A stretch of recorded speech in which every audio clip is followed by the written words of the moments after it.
artists. This is week 3 of our self-portrait project that we've been working on together. I'm glad you're here. Today, the only thing you're going to need is a pencil with an eraser and the same face map that we've been working on the last few weeks. So we've already completed the left side, the realistic side, that was from last week. And today we're going to work on the right side, the abstract side. And you're not going to need a photograph or a mirror because the abstract ideas you're going to get are going to come straight from your imagination. So go collect those supplies, pencil, eraser, and your face map. I will meet you back here and we will continue with week 3 of our self-portrait project. So here are some examples of abstract self-portraits. Pay attention to the lines and the use of color. Notice how they're coming straight from the imagination, breaking up faces into parts, splattering paint, finding lines to make new shapes. There's our friend Pablo Picasso again. Seeing how the distortions can create new ideas for what a face looks like. Sometimes you have to look closely to find the face in the abstract art. Sometimes there's more than one face. Noticing the use of color in certain places more than other places. Contrasts of colors. Getting ideas for your own self-portraits. So here I have my face map from last week, and you'll notice that before I started this video, I erased all of the map lines, even the placement of my eye on the right side of my face. And the reason I did that is because, as you've learned for abstract art, we don't have to follow any rules that are in the real world for a face. So my eye doesn't necessarily need to go where I put my dot, and same with the other half of my mouth. So if you haven't already, pause the video and go ahead and just erase all of the lines that were on the face map on the right side of our face. And then when you're finished erasing all those lines, and don't worry about the lines on the left side that we still can erase later, like the line through the eye and underneath the nose. We'll take care of that before we do the sharpening and coloring in the next video. So just for now, erase all of these extra lines on the right side of the face. And then when you're ready, we are going to start the abstract side of our self-portrait. So there's so very many ways to do abstract art. And we've learned that it's really just using lines and textures and forms and colors from the imagination. So the first thing I want to say to you is, I'm going to do an example. I'm going to do an example of an abstract portrait, self-portrait, and you do not have to copy what I'm doing. If you feel like you want to for inspiration, go ahead.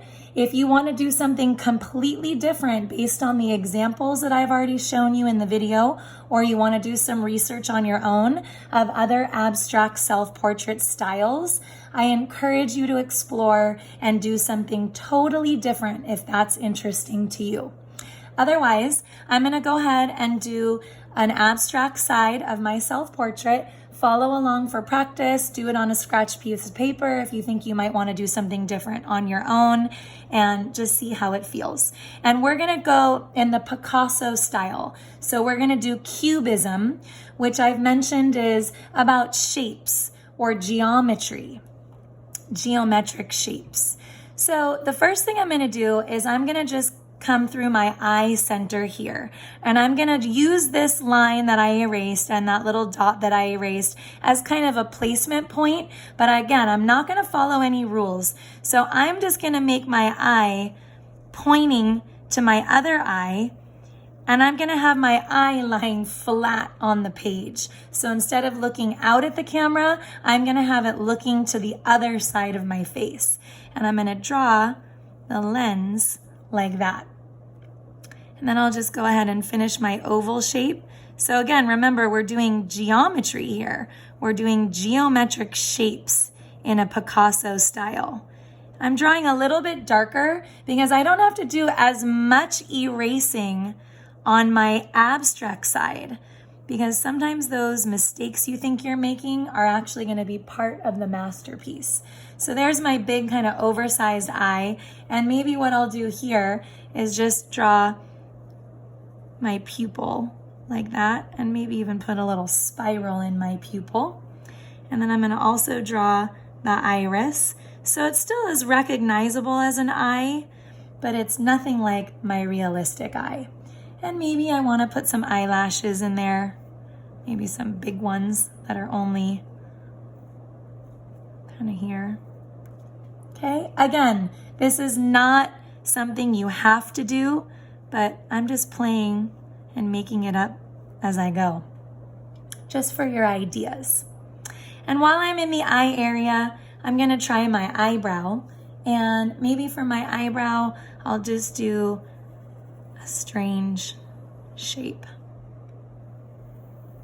Let my pencil find the page. And you can play with those shapes. You can start adding to those shapes. Maybe my eyebrow hairs drop down towards my eye like that.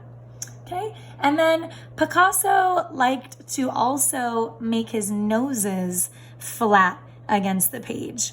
So I'm gonna start, instead of on my realistic side, how my nose went up into my eyebrow here, I'm gonna start my nose just kind of halfway down, connecting that line.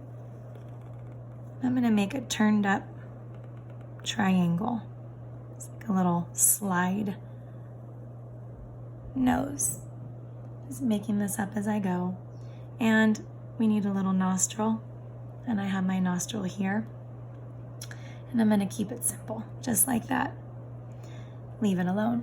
I'm gonna move on to my mouth here, and following sort of his style of shapes, maybe I'll just make a heart. Sometimes lips look like a heart with the two top parts that get kind of pointy. I'm gonna make my heart sideways, and I'm gonna draw my line through it. And actually, I'm gonna continue it from one side to the other, so it kind of matches across the middle of my page. So those are, I'm just thinking while I'm teaching you right now, those are just the components of my abstract face that I would want to do. And I mentioned that last week you could do some shading for that realistic side of maybe the color change in your cheeks. And I might just add a design, since I did swirls over here for my eye in my pupil. I might carry that on here. Maybe if you don't want swirls, maybe you want straight lines, maybe you don't want to add a cheek at all. Okay, so that's kind of it. You don't need to get too crazy with those details. And now what I want to do is add some hair. So for me, I have wild hair, and maybe what I want to do in my abstract side is kind of the opposite of what I normally have. Maybe I just want to have some spiky, straight hair. And maybe that spiky, straight hair only is on the top of my head. And maybe it spikes down too. Notice there are no rules when you're doing an abstract self-portrait. And eventually I'll erase that part of my head. And maybe those spikes are going to turn into more swirls, since that's kind of the theme of my abstract self-portrait today. Maybe I just want it to swirl, and maybe those spikes become curls. So it's kind of like my real hair, but not really.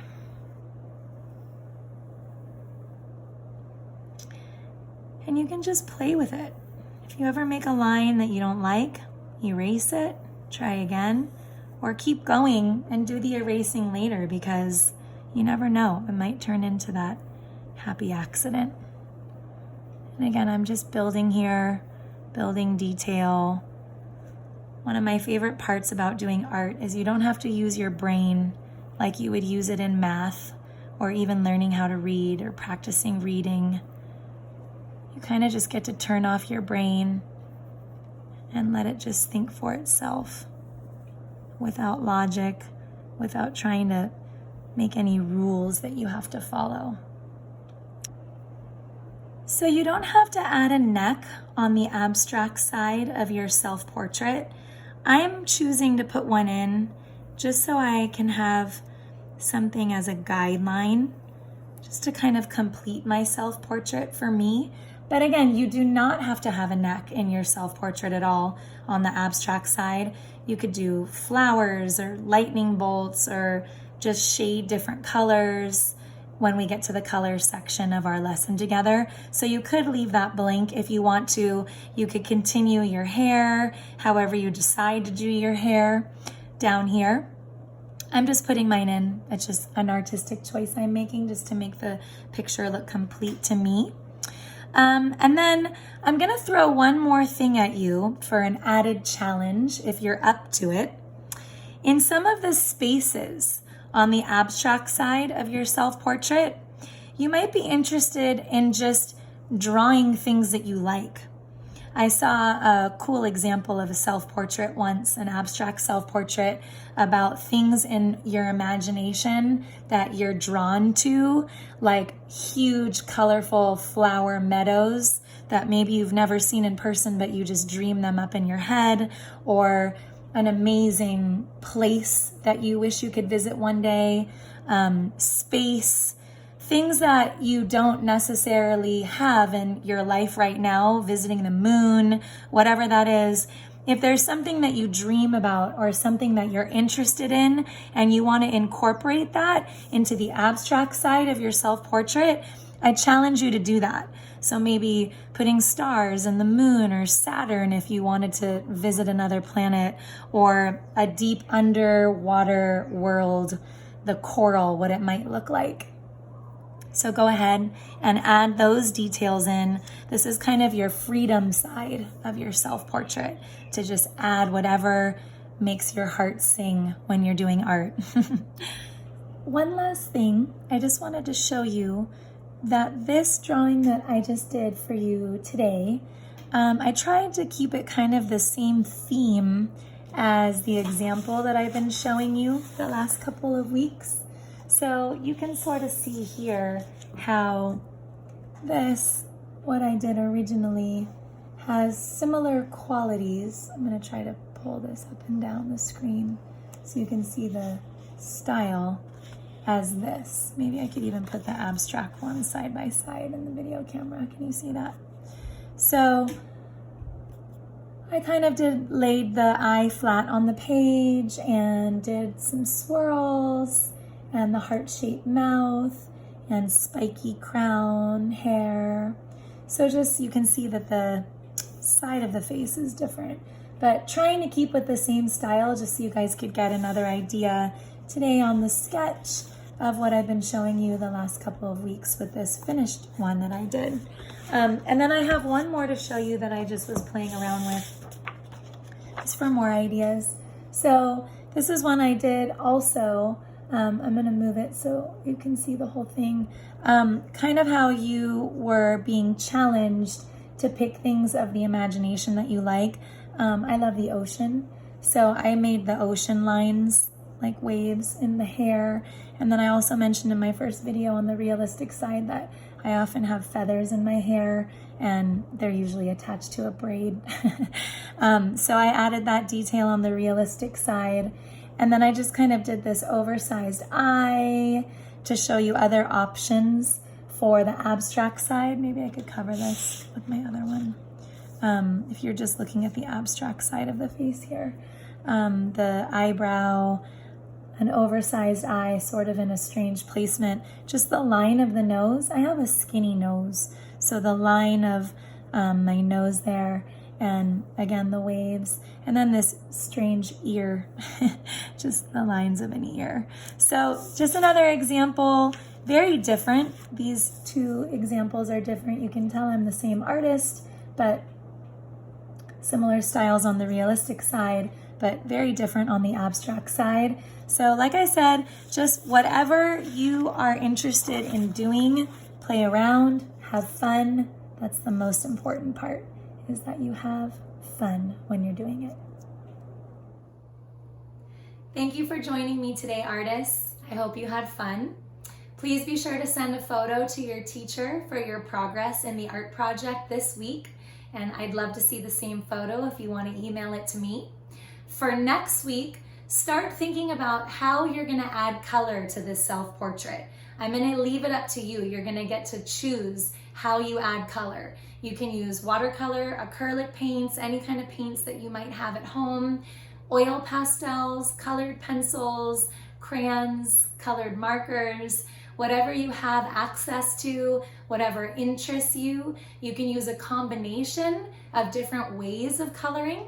We're going to begin by Sharpieing, so you'll need to have a skinny, pointed Sharpie as well as a thick-tipped Sharpie for our class next week together. So be thinking about the way you're going to color it in and be gathering up your Sharpie supplies, and I will meet you back here next week for our 4th and final week together as we finish our self-portrait. I hope you had fun. Talk to you soon. Thank you.